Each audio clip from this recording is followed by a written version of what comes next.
Hey guys, okay, so we're back again. I'm doing LTW in this video. So you should have completed your essays this week on Gathering of Days. Now this is the longest essay we've done so far. It should include your thesis, your exordium, your division, your antithesis, your amplification, your refutation. That was our new element that we added, and simile being the newest. We added that one, but the refutation was a little bit more complex. That was the one that Jackson had to have the most help with. So I'm going to talk about that a little bit. Have your mamas check that, and then we'll be done with that book, The Gathering of Days. So the refutation, let's talk about that. There was a whole process to find, create your refutation, to develop it. And in our, let's see if you can see Jackson's, in our outline, it's Roman numeral number 3. So you have the introduction, you have the proofs, then the refutation, and then the conclusion.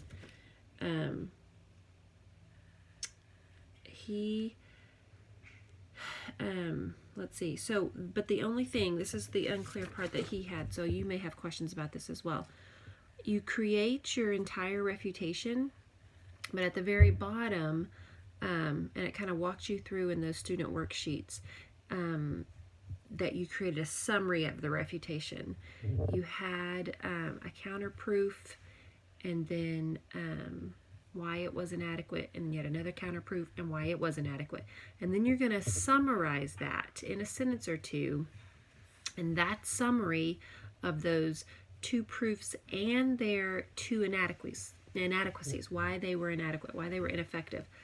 When you summarize that in a sentence or two, that's what's going in your paper. So I'm going to read you Jackson's so you can kind of get at what a summary would look like.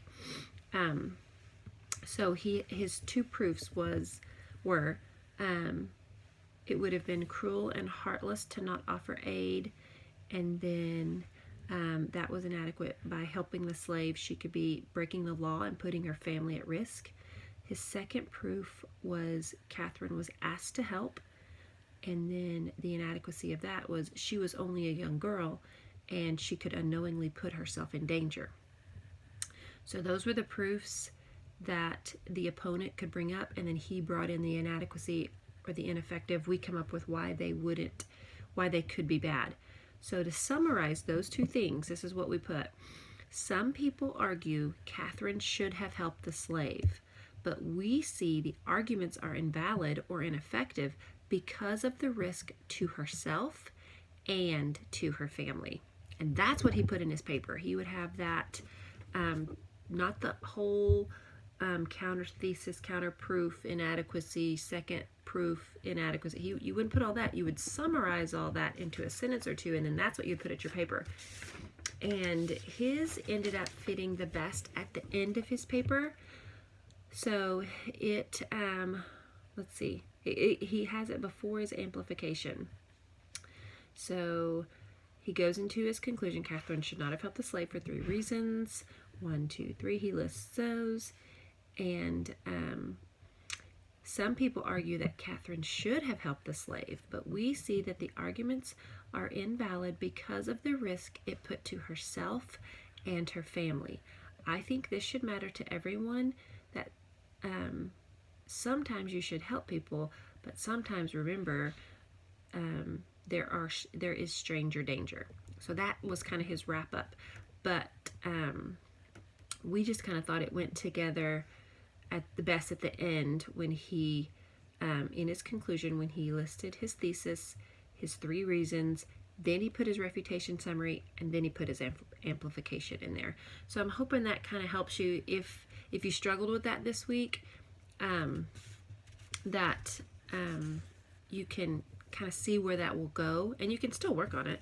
You can work on it today to try to work that into your essay, so you can just kind of finalize that before you put it away if you were struggling with it. Okay, so that is that. Let's go, so let's kind of review these elements real quick. The thesis is the main part of our paper that our paper or our speech is defending. Our exordium is our attention getter. The division is where you can see the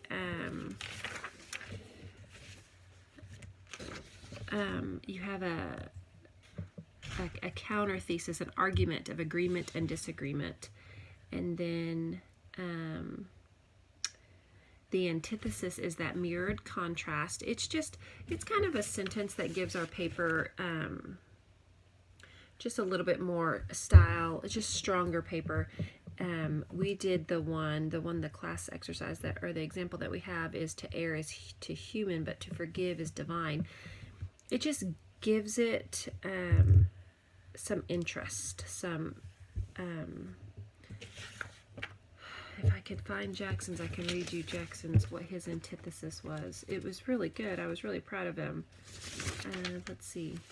Oh, here it was. Catherine was a free, well-fed young woman, while the slave was a starving young man imprisoned by servitude. I was pretty impressed with him. So he just put that in his paper where it kind of fit. And then let's see, what is another one? The amplification is who it matters to and why. That goes at the end of the paper. The refutation is what we just talked about a while ago, and we found that Jackson's went at the end. I don't know if it necessarily always has to go to the end, but that's where it kind of fit with his. And that's where you are thinking of two things that an opponent could go against your thesis, why they could say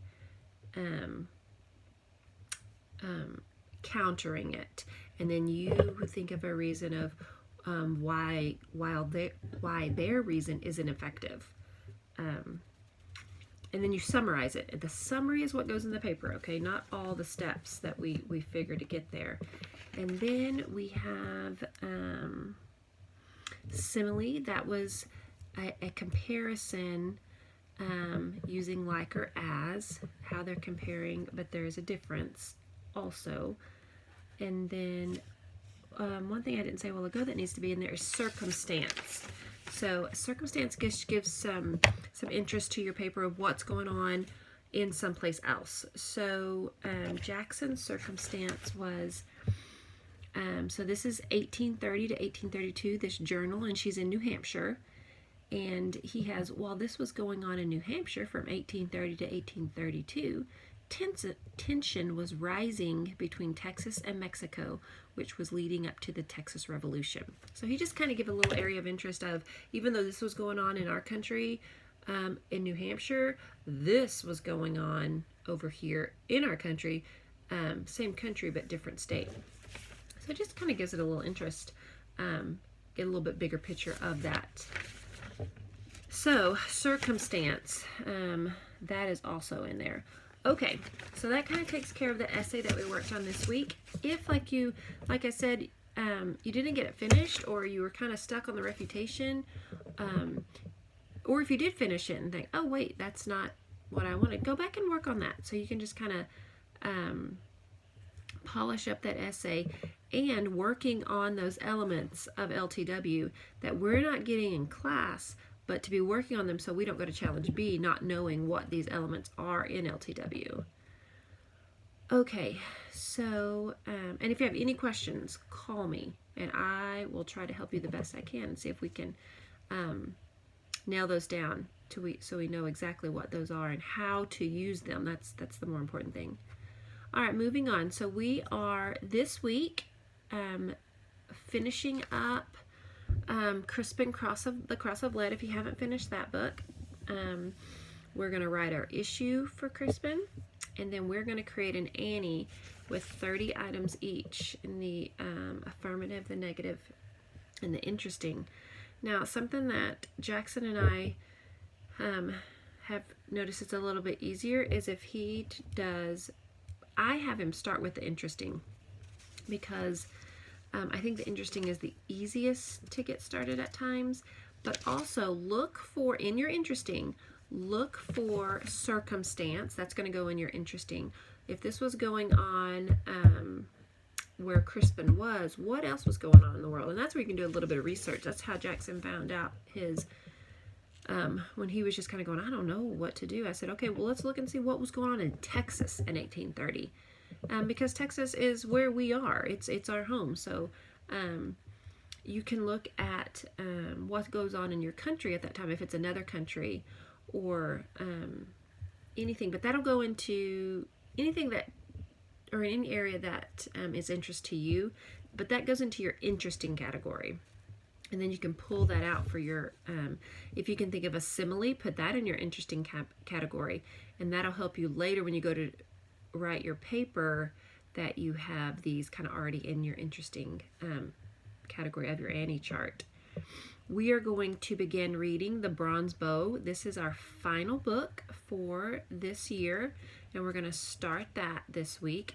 I have a verse that in my reading this last week of the Bible, I was reading it and I pointed it out to Jackson with how it relates to the bronze bow. So I'm in Psalms 18, Psalms chapter 18, and I am on verse 34. So Psalms 18:34. And I have a little note in my Bible of the bronze bow. So I might have written that when we read it with Joshua. But anyway, in Psalms 18:34, he trains my hands for war. My arms can bend a bow of bronze. So the bronze bow. So as we read that, hopefully you can kind of see that connection when we get into that book. And if I remember correctly, I believe the book makes a reference to it, the strength that comes from the Lord to bend a bow of bronze. Okay, so I think that gets us for LTW. Again, like I said, if you have any questions, don't hesitate to give me a call. And I think that's it. We'll see you in the next video.